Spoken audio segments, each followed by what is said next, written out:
Hello, and welcome to Unexplained Possibilities Podcast. I'm your host, Melvin the Crimson Taurus, and unfortunately, Niema can't be here with us today. Now, as you all know, if Niema isn't with us, I always have someone else to join, and today is no exception.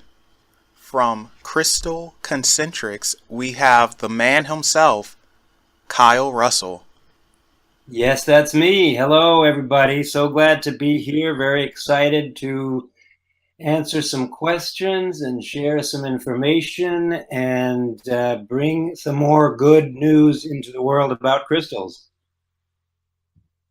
Now, before we jump all the way into our talk, there's something special I want to do. Something we've never done before.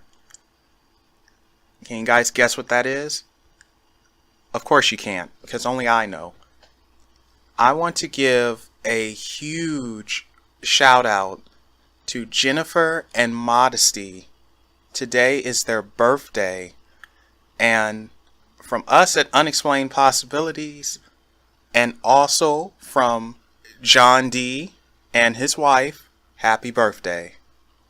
So you girls go ahead and make it special.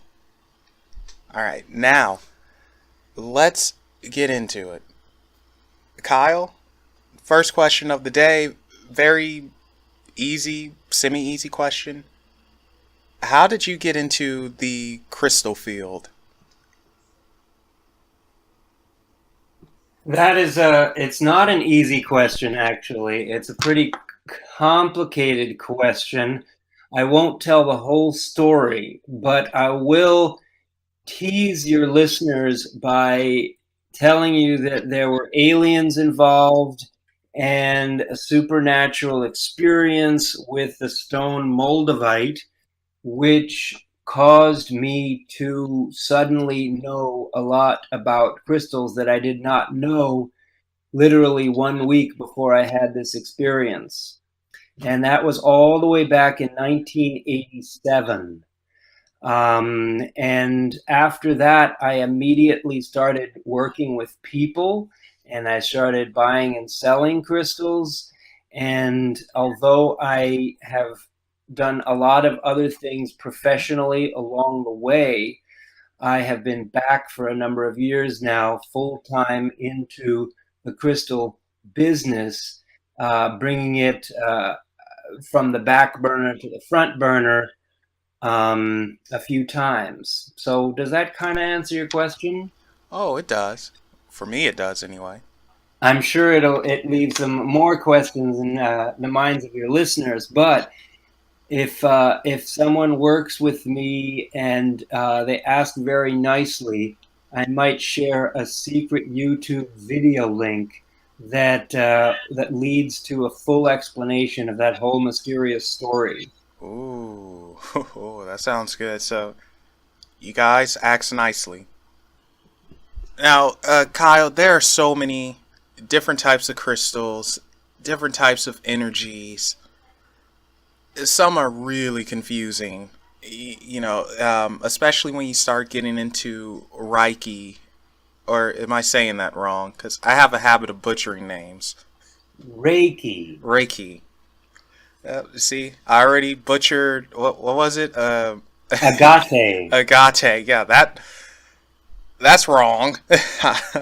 So. Yeah, but it sounds great. So I appreciated the pronunciation, but I just wanted to give you a heads up in case other people might get confused when they heard it. Yes, and they definitely will. So that's my little thing. I butcher names. So what's confusing, I think, for a lot of people is that there are a lot of books out there talking about crystals, and what they're saying can be very contradictory. So they don't agree with each other, and I personally don't read those books because my information source is different and more direct, and I have come up with a system of understanding crystals that makes it easier to understand than I think a lot of the books out there have been doing.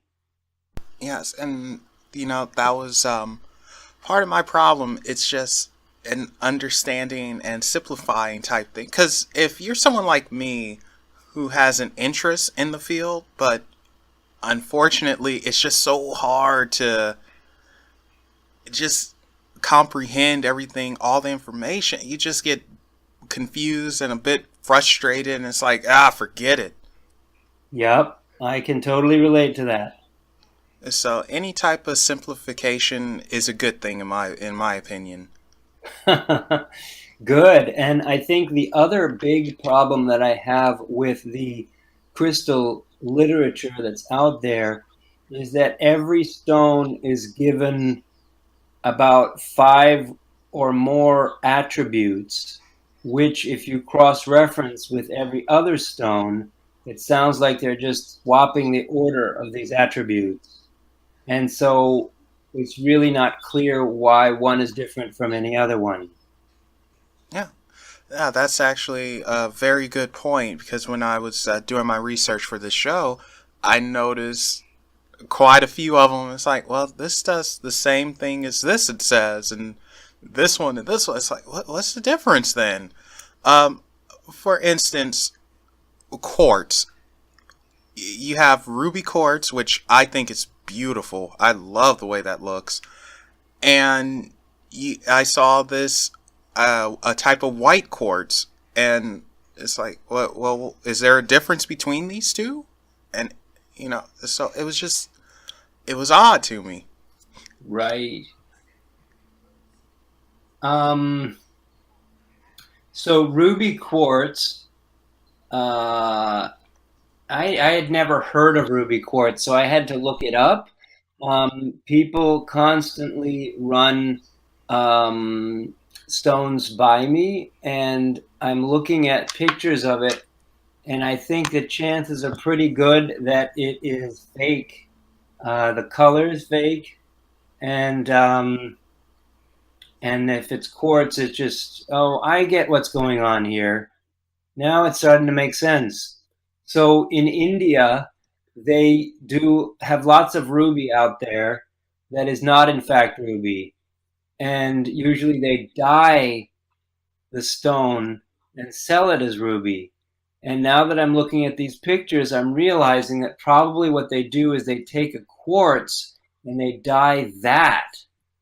And that's what they're selling as ruby, is really a ruby quartz, which is not neither. It's neither really just a quartz nor is it a ruby.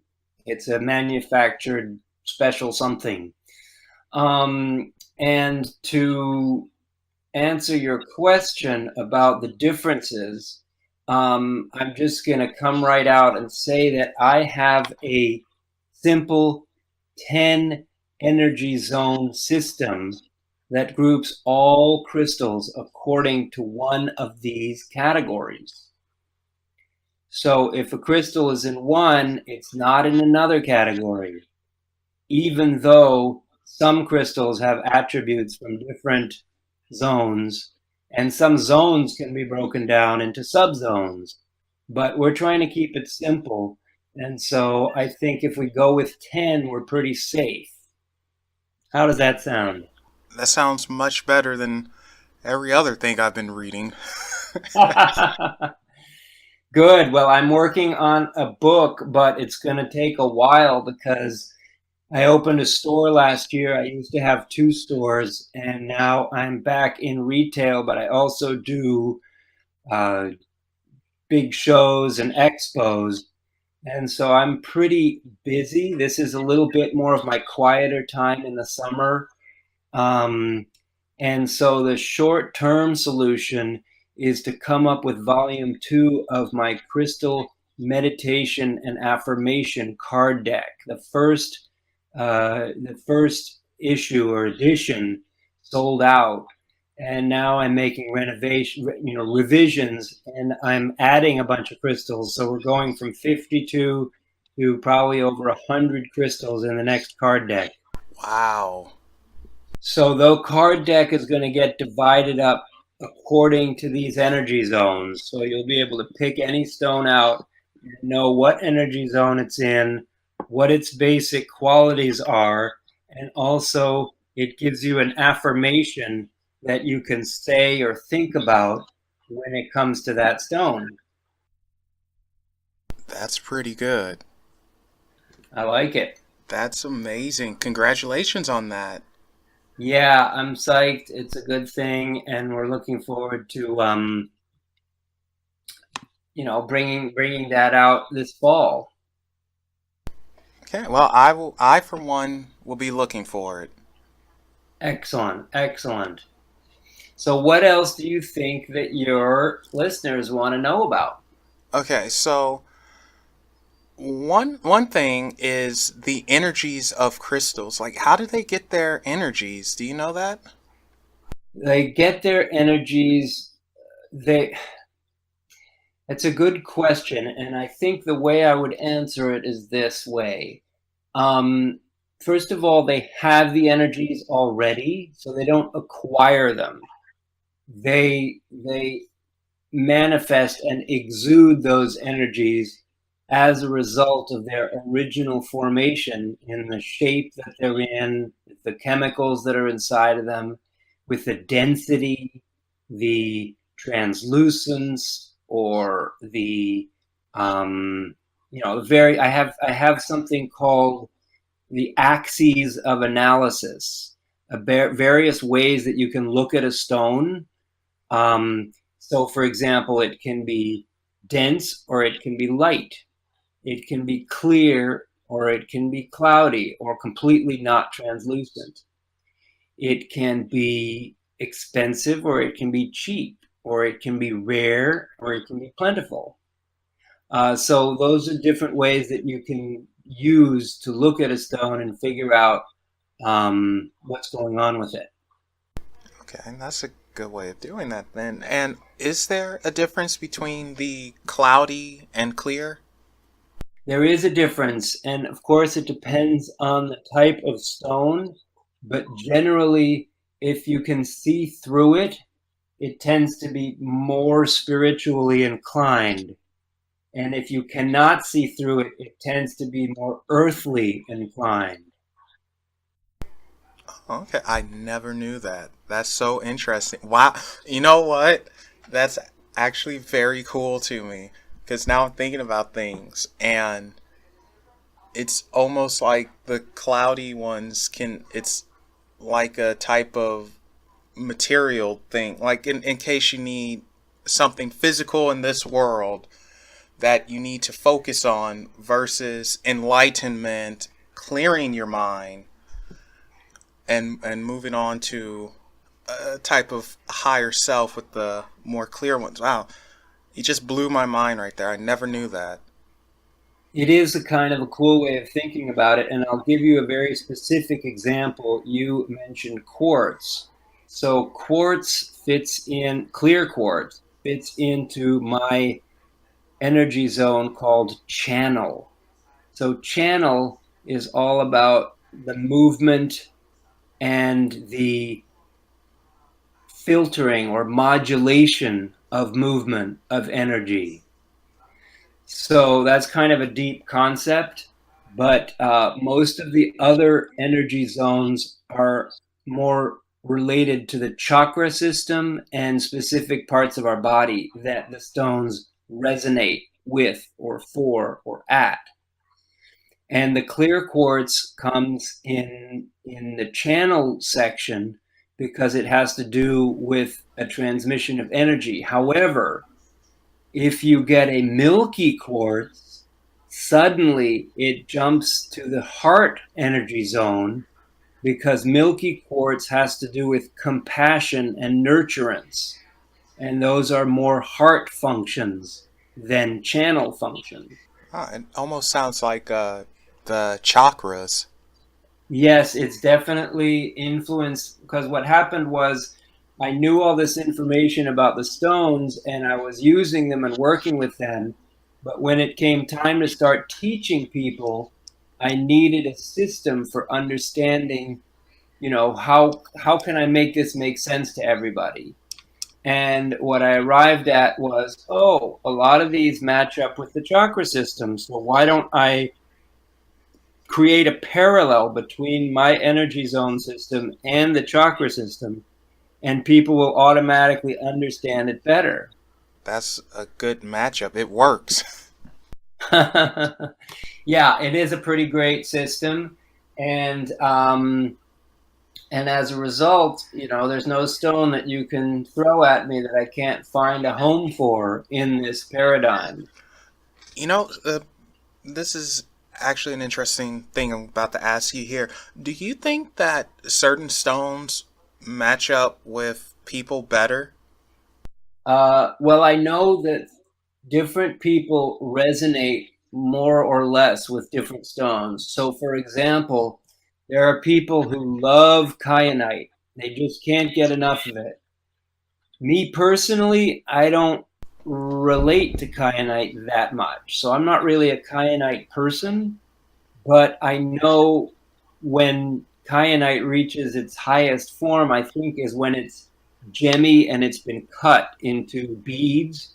So I have a great big kyanite necklace because that's a form of the kyanite that makes sense to me and that I can get excited about.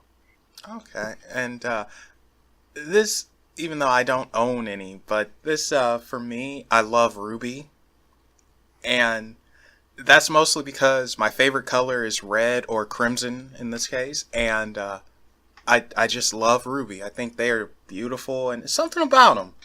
Yes, I'm actually a big fan of ruby also. In fact, my wedding ring has a ruby in it, interestingly. So I'm a fan of ruby, and if you'd like, I can talk to you a little bit more about it. Yes, let's do it. Okay, so ruby is the ultimate grounding stone. It is a root chakra stone, so it appeals to the base of the spine and the bottom of our torso, and it's a way that we can connect to the earth. Ruby is it's a stone's stone. It's definitely rocky. It's not metallic. And there are some metallic stones like meteors and hematite that are also grounding, but they bring in other different energies. The ruby is a little bit more simple and straightforward, and that red color is very appropriate for its function and its job there. But there are two other stones that I will mention just to create some counterpoint around the whole idea of ruby. And those stones are garnet and jasper, red jasper. So garnet is like the little sister of ruby. If ruby is like the big cheese, garnet is like the little cheese. It's nice. It's glassier than ruby, um, and and it can be grounding, and it can have that same earthy quality. And also, you can have nice beads made with garnet that can be very grounding. Red jasper, on the other hand, is not so much of a grounding stone as a kind of an equilibrium stone, also associated with the root or belly chakras. So you see how if you go to that red zone, you will find other stones that may be related to each other and represent slightly different, what I call energy signatures. Another root body stone is rhodochrosite, and rhodochrosite occupies a whole different area than the three I just mentioned. Rhodochrosite is more of a physical vitality, cellular regeneration type of stone. I've never even heard of that before. Yeah, it's a great one. It's a very bright red, and it has lots of swirls in it, like wood grain. I'm gonna have to look that one up. Yeah, the spelling's a little confusing. It's RHODO. Crosite. Okay, well that's spelled very much differently than what I thought. So okay, so it's nice to know even in my spelling I butcher things, but I am gonna look that one up. Cool. Well, if you go to crystalconcentrics.com, you will find that I have started a glossary. It's called the Gallery. And if you click through to the gallery, there's a bunch of stones with photos and explanations that will be unlike pretty much anything else you'll find on the internet. Okay, nice. Well, I did go to your site and I was looking at and your YouTube page, and I was looking at some of the different stones you were featuring, and some were just absolutely gorgeous. Some were carved into interesting little shapes. There was a crystal skull that I like in particular, and it was one that looked like it was Indian. I don't know if it was Buddha or a Hindu god. That was elaborate, though. That one looked extremely good, and I can't remember what it was made from. Sure. Yeah, I do. I have statues, and I have rough pieces, and I have polished pieces. They're all fair game. Yeah, and they're gorgeous. And on one of your YouTube videos, you talked about sourcing, and one of the concerns was, are these stones, crystals, are they when we collect them, is it harming the planet? Is it is it taking more natural resources from it? How does that work exactly? Like, do you think we are harming the planet when we collect these stones and take these energies? Well, that's a good question. I think that the harm that is being done to the planet in order to harvest crystals is small compared to the harm that we may be doing to get oil or to frack or to find steel and iron, raw materials, copper. There's so much mining that's going on that's destructive to the planet. I think that to focus on the crystal mining as being the worst or even a primary way in which the earth is being hurt would, I think, be placing priorities in the wrong basket. I think environmentally we have so many problems, including pollution of the air and the sea, that I think if we can solve those problems, those much bigger problems, we're going to be in pretty good shape, and that the world is not that much worse for the mining of minerals. On the flip side, And we're back. Sorry about that, guys. Just a small little important event, but we're getting right back on it now. Now, here's the problem. I have no idea what we were going over. My I know memory's so it's some bad. crazy stuff. Yeah. I had talked about my paradigm. We were talking about clear and cloudy. We discussed my story of how I got into it. We talked about the chakras, and how confusing some of the crystal literature is out there. Oh, now I recall. We were going on if getting the crystals and stones, the minerals, were Oh, harmful to the yes, planet. correct. So I was saying that it's the least of our problems environmentally, but on the flip side, it's a tremendous benefit to us energetically if we use the crystals to further enhance our own positive development. So it is like a resource. It's like a resource like iron that you would use to make a cooking utensil or a pot or pan. Crystals You can use them as they are. They don't require manufacturing unless you want to put them into a piece of jewelry. And the crystals are ready to go as far as being able to contribute and sort of focus and align or amplify or draw attention to certain specific energies that we are trying to develop or enhance or intensify in our own spiritual development. Does that make sense? It makes sense to me, so hopefully it makes sense to our listeners. Surely. Well, people are always welcome to come back, and maybe if you end up with a whole other set of questions, we can do another interview down the line and talk about that stuff. Oh, most definitely, because I love these type of topics, especially since I'm fairly new to them. But oh, this is why I wish Niema was here. She is very much into the metaphysical world, so to speak, and she has a much greater comprehension and understanding than I do. But next time.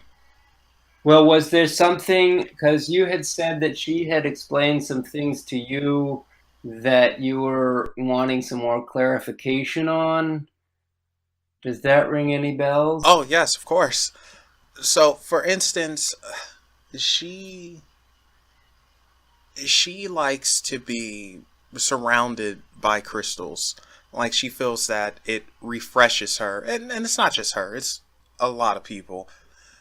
And I was wondering if there this might actually sound really stupid saying it aloud, but is there a way having too many crystals around you, like is there a possible chance of a type of cross contamination? Um, I will answer that question in this way. You see pictures of people with crystals laid out on their body, and sometimes you can see 20, 30 crystals. Similarly, when people do grids and layouts, they might use lots and lots of stones. Now, while that might be beautiful to look at, either in the layout or on the person, I find that if you do have too many crystals involved in one specific healing or what I call constellation when you do a layout, that it can get confusing where some of the energies can cancel each other out. It gets too noisy. You know, it's like singers. The idea is that if you have lots of singers and they are in a choir, say a church choir, then if they're all singing in harmony, then it produces a more powerful effect than if you have like just a good barbershop quartet that's singing just four voices.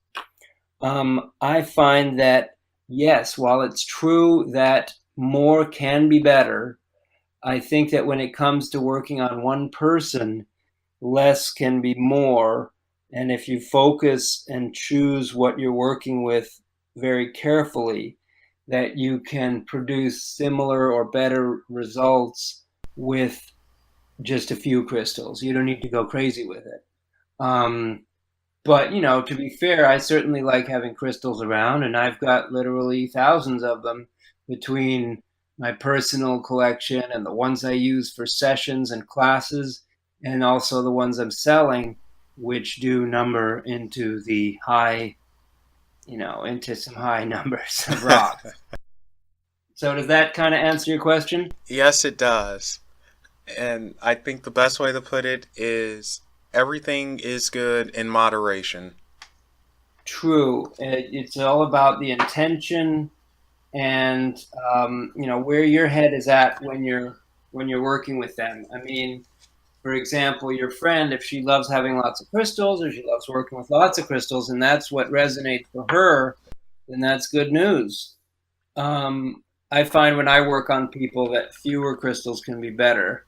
Sometimes just, you know, one in each hand, maybe one on your chest, maybe one under your feet. There's, you can bring in some stones in different places. There's also what I call third eye stones, when the stone sits on your forehead, and that's a pretty great place to put rocks also. Now, why is that? Because the third eye it's a portal point between your inner consciousness and the broader consciousness. And when you put a stone there, that stone is acting like a doorway or a jumping off point for you, in a way that if you put that stone on your knee, is not going to produce that same effect. And of course, there's so much mythicism about the third eye as well, dating back millennia. Actually, how long have crystals been used? And the I have no idea what the proper terminology is, but how long have they been used for healing, I should say? Well, people will tell you, and you can imagine it goes back, 10, 20, 100,000 years in human history, that people have imbued stones with additional powers. Specifically, jade has shown up in various different cultures that do go back thousands of years, and people began using it for tools because it was hard. But once they started working with it, they realized that it had a wonderful energy to it also. And then mythologies grew up around jade itself. If you look at the Old Testament, the Hebrew Bible, you will find a breastplate of Aaron, which is basically a metal plate that he wore on his chest that had a number of different colored stones on it. And that had magical or energetic or healing properties. And that was, way before Christianity began. In fact, I will mention that there are people who are Christian, for example, who think that working with crystals is not a good thing. And I wrote a blog actually called "Are Crystals Ungodly?" And so you'll get different answers from different people. The fear is that people are worshiping the stones in the way that they would be worshiping false idols if they were pagan. And I'm here to say that that is not my approach. I believe that you can have a place, a primary place for God in whatever religious sense you want to think about God, and you can still work with the crystals because they're all part of God's creation. And so if you're using it to enhance healing and life energies, I'm not really sure what kind of fault people can find with that. And it also goes into, everyone has their own belief. Everyone's different. And I personally don't see how, having crystals, being interested in it, using the energies to refresh yourself or help you understand spirituality more, is worshiping a false idol. But that's just me. I mean, I'm a guy who talks about aliens, demons, and all that stuff. So what do I know? I saw the image in your some profile somewhere. I should friend you on Facebook too, but I did see the alien piece, and that's an important one. That's a thing. Yeah, so my other co-host, Rose, she's the one who actually has the experiences with extraterrestrials, and it was life-changing for her. It was very life-changing, and it was a good thing it happened in a strange way, because she was getting ready to go down a path that was pretty rotten.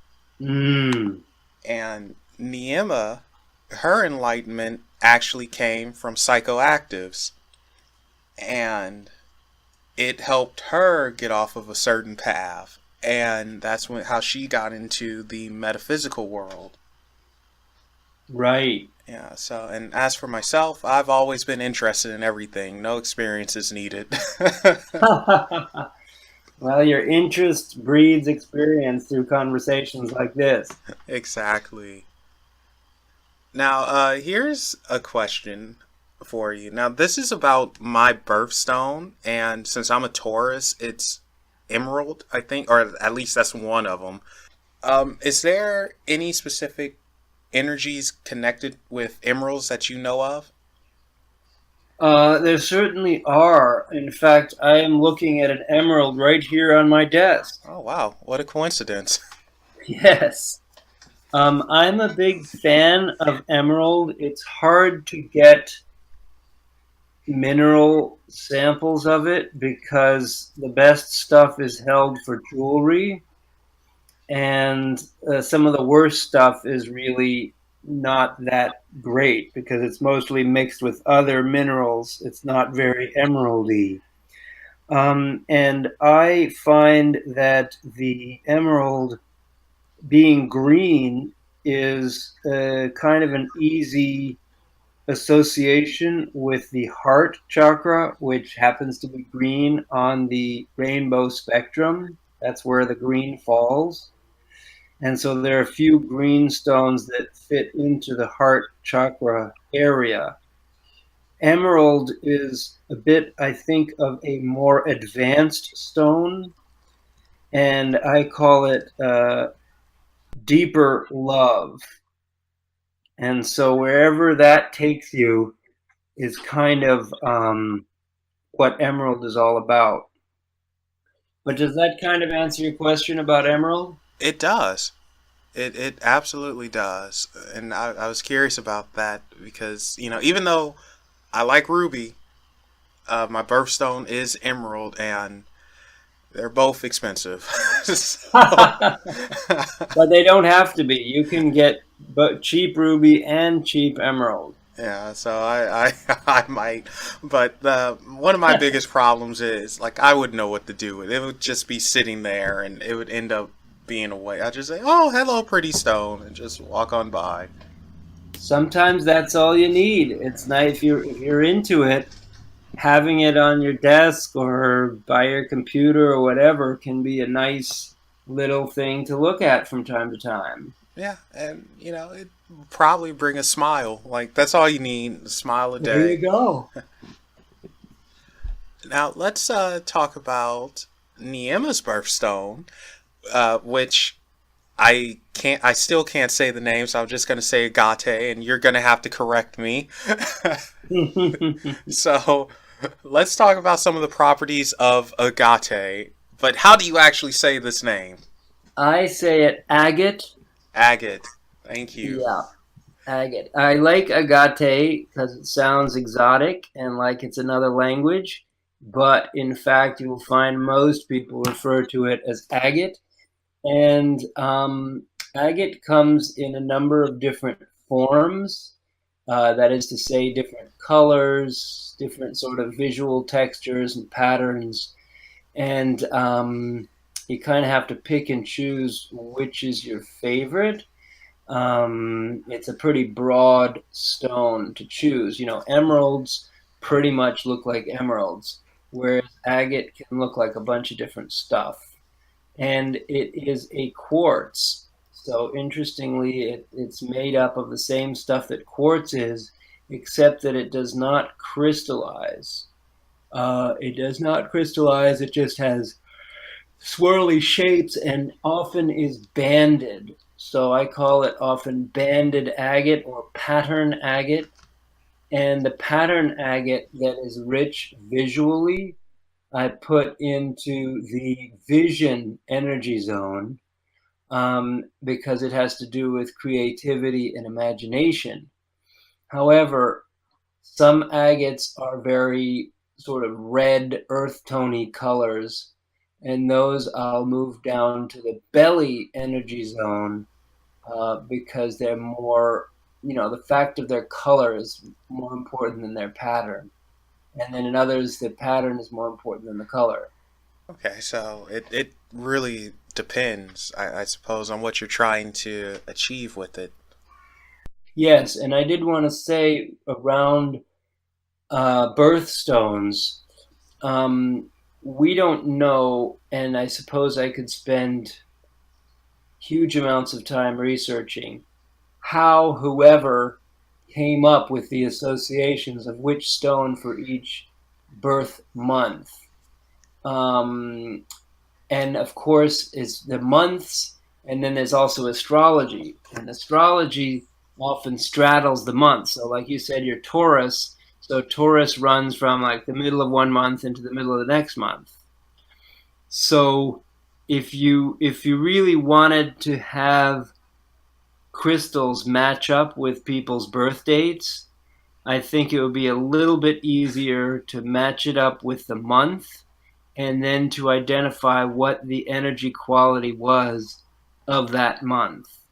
And then work backwards from the energy quality of each of the 12 months to identifying 12 stones that would then be your birthstones. And that's the type of thing that I should do eventually. Yeah, but that sounds like a lot of work. It is. It does sound like a lot of work, a lot of research trying to figure out, what is the energy of January versus, July. Well, certainly January is colder and it's winter, and July is hot. And so if you take that at least into consideration, that helps to narrow down, okay, well, these stones would be more appropriate for July and these other stones would be more appropriate for January. So it would be a fun project to go through and figure that stuff out. But I have a long list of things I'm getting to, and that's just not on it yet. Yeah, that's okay. We all have our list, and we got to move at our own pace. True. But you'll get there eventually. But I'm very interested in that myself. Yeah, it could be a very cool project. So good luck with that one. I don't envy you.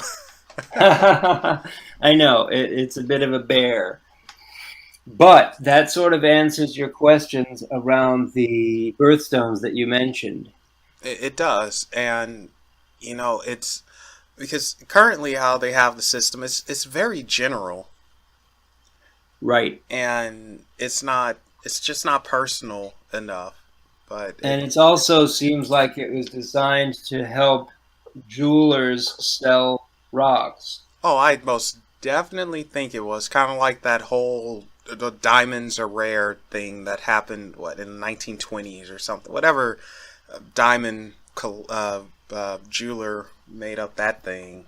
Right. Jeez. And everybody's bought into it. Yeah, that is so annoying to me. I try to tell people, don't fall for that. They're not rare. Like, oh. But they are valuable. Right. It goes back to those axes that I was talking about, because there are some stones that don't seem to be that rare, but they're very expensive. Like, for example, I see lots and lots of moldavites or even green tourmalines, and yet the prices are sky high on them.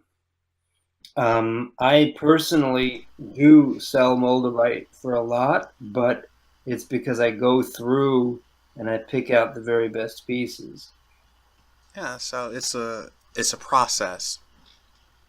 And Yeah, you have to go through that process to find the really good ones. For every stone that I have or use, there may be, 10, 20, or 100 that I rejected and said, no, I don't need this one.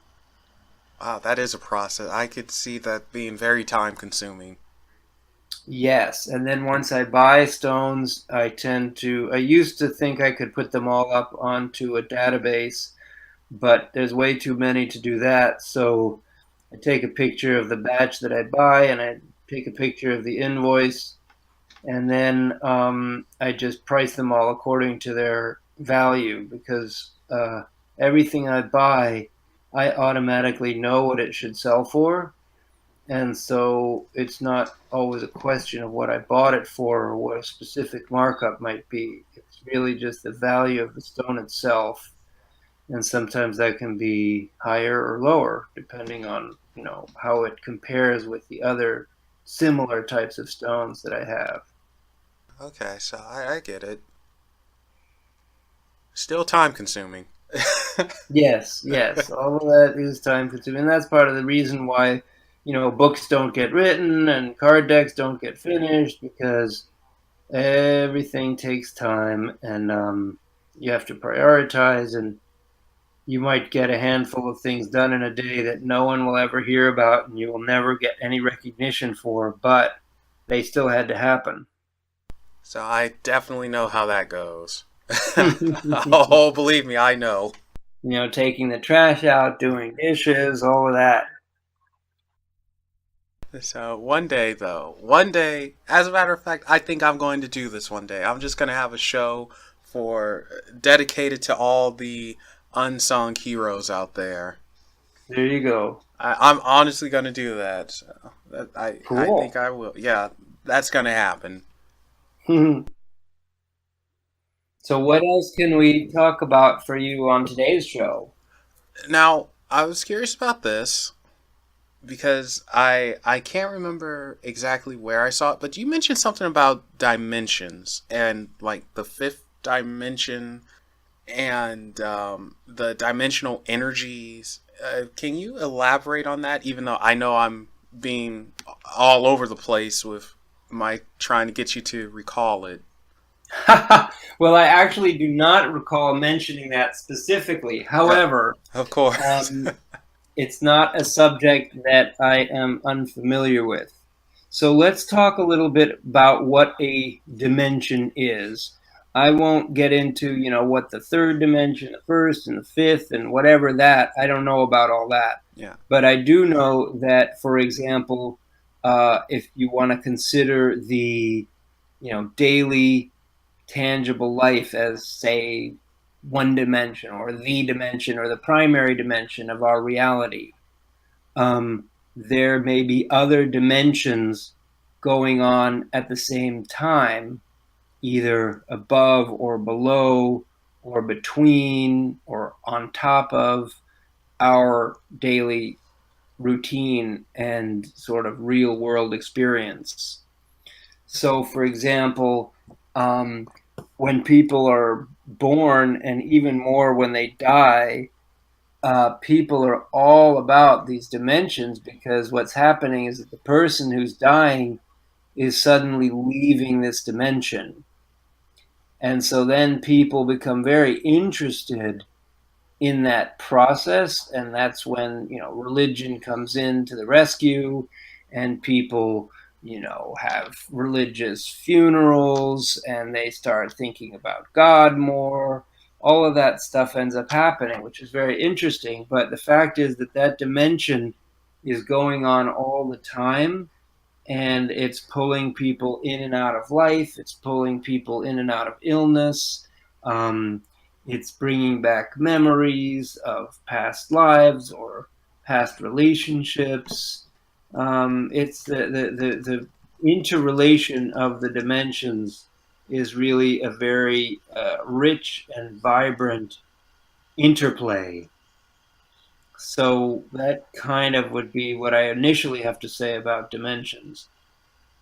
So one day I'm gonna do a full show on them because I have a thought that if there are parallel universes, dimensions, whatever people would like to call them, and there's other versions of us, I wonder if sometimes we somehow pass on energies from dimension to dimension. And if so, I wonder if those crystals or minerals or this planet in general is capable of absorbing these other energies and storing them. And when we do use resources from the planet, we're not only getting things from this world or reality that we live in, but also others. And it helps us become more spiritual and awaken a bit more because it's not just from one source, it's from several. And it's just like, whoa, this is different. Right. I agree. And I wish I knew of a better way to explain that, but I don't. I only know how to explain it in Melvin's way. Well, that's all you can hope for. So you're doing good with what you have. Um, there are crystals that are helpful for you if you are trying to get up into some of those higher dimensions or other dimensions. And those are the stones that I put into the categories of vision and source. That makes sense. That makes a lot of sense for them. Okay. And you know what? We're close to ending it, so let's quickly go over um, what stones would benefit what real quick. Okay, so for instance, let's say someone is having a lot of physical pain. Are there any stones to somewhat help alleviate that? Maybe just um, get the energies focused on this joint pain or back pain and help it subside a little bit? Right. I'm going to give you two examples. One would be a light density stone like jet or amber. And those stones are designed to sort of absorb blockage and inflammation. So that would be one recommendation. Another recommendation would be something out of my healing energy zone, which contains stones that are meant to sort of restore alignment and get you back to square one. And those can be nice as a way of sort of healing and giving some palliative energy to the affected parts where there may be pain. Okay, and what about something for if you're low on energy? Like, and I don't mean like just you just wake up and you're like, but your spiritual energy, your faith, whatever, it's just low and lack, and you need to be energized, refreshed. Uh, any recommendation for that? Surely, I think that part of the problem with the existing crystal lore is that people will say, oh, take this one stone, it's like a drug, and it'll suddenly fix your problem. The situation that you just described, where someone's energy may be low and they need to sort of get energized, could be approached again in a few different ways. Sometimes when people say they need focus, I suggest clear quartz because it's all about clarity and focus. But if they lack life energy and fire, that focus is not something they can, there's no place they can go with that. So I like to introduce the element of fire or energy through a root chakra stone or through one of the petrified woods, which are vitalizing and are actually connected with an unusual part of the chakra that most people never talk about, which is your arms and your legs. Because your arms and your legs is how you make things happen in the world. So in that situation that you've just described, I mentioned clear quartz for one thing. I mentioned for a rooty, fiery stone. And I also think that some people are spiritually untethered. They need to connect with their spiritual guides, in which case I would suggest a vision or source stone like green fluorite. Green flora. I was once recommended Tiger's Eye, and I should have done the research, but I have no idea what that is actually for. Do you have any knowledge on Tiger's Eye? I do. I do have knowledge on Tiger's Eye. Tiger's Eye is a self stone, so it's a fifth chakra. Hold on. If the base is one, root is two, That is to say, the base is 1, the belly is 2, the solar plexus is 3. And so the tiger's eye taps into the self, which is the third chakra there. And it has to do with a positive reflection on yourself. So I'm not sure what they had in mind when they recommended that, but for me, tiger's eye is a way of sort of seeing more clearly what your vision and what your best self and higher purpose is all about. Okay, well, that makes sense. I'm not going to say why it was recommended, but it makes sense to me. Oh, that's excellent. So it resonates with why, what it was that they said and your situation that they were talking about. Yes. Okay, that makes a lot of sense. Yeah, my mind just was blown away again. That's what we like.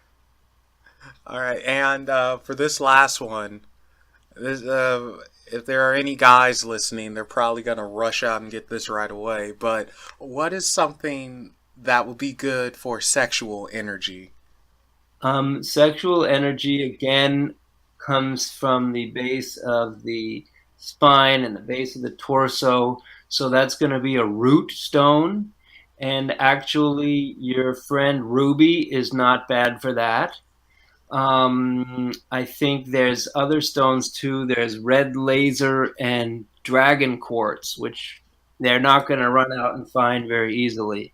Those are some kind of advanced quartz varieties that do speak to the focusing of energy, which could be connected to sexuality. Um, for women, I think that you could do some of that similarly, but also I think that rhodochrosite that I mentioned earlier is very good as far as physical sexual health. And there are other things that might be useful too, such as stones that are relaxing or soothing and sort of let you get into the mood, if you will. And some of those are heart stones because, they do associate heart with love for a reason. So if it has to do with love making, you should also focus on the heart, not just other parts that are seeing more action. All right, I hope that means something to everyone listening. It's the heart that matters. But they don't care. They're going to be like, so what? What did you say? He said the dragon stone? We're going to find this thing. So someone's on a quest right now. That's right. And they're going to find the biggest chunk they can and hang it right over their bed. Sure, give it a try. So, but I think this is a good place to end it. Perfect. And Kyle, thank you so much for coming on and sharing your expertise with us and sharing in some laughs and seeing our technical difficulties and all of that. Yep, we overcame and we're just moving forward, learning and advancing. And I'm happy to contribute to you and your listeners' knowledge from a unique Crystal Concentrics perspective. Yep. And, tell us where we can find you on the internet and social media and all that stuff. Well, once you figure out the spelling of Crystal Concentrics, you're good. It's Crystal and then Concen, Concen, Trics, Concentrics. And if you go to that website, subscribe to the newsletters, we'll let you know. We do have a home base in the Boston area with a retail shop, and we do mail order for people who are more remote. But there's also so many online offerings in terms of the YouTube videos you mentioned, Facebook Live. I'm starting a crystal meditation series, and I might start a kind of a membership group online for people to ask questions and build a sense of community right over the internet. All right. And guys, those links can be found in the description below. So you make sure you check the Facebook out, the website, YouTube page, everything. Also, don't forget to follow Unexplained Possibilities on Facebook and Twitter. And I'm happy to inform everyone that we are in the process of creating our very own website, and that should go live whenever it goes live. So no exact timetable. Nice. I'm looking up Unexplained Possibilities right now. Oh, you're not gonna find you'll find the Twitter and the Facebook page. I found the Facebook page and I'm liking it. Thank you. And finally, once again, huge birthday shout out to Jennifer and Modesty. Happy birthday, ladies. Thank you for tuning in and listening to the show. And, you know, normally I end it with there are things that go bump in the night. But this time, I think I'm going to end it differently and say, there are energies out in the world. Go and grab some. Bye, everybody.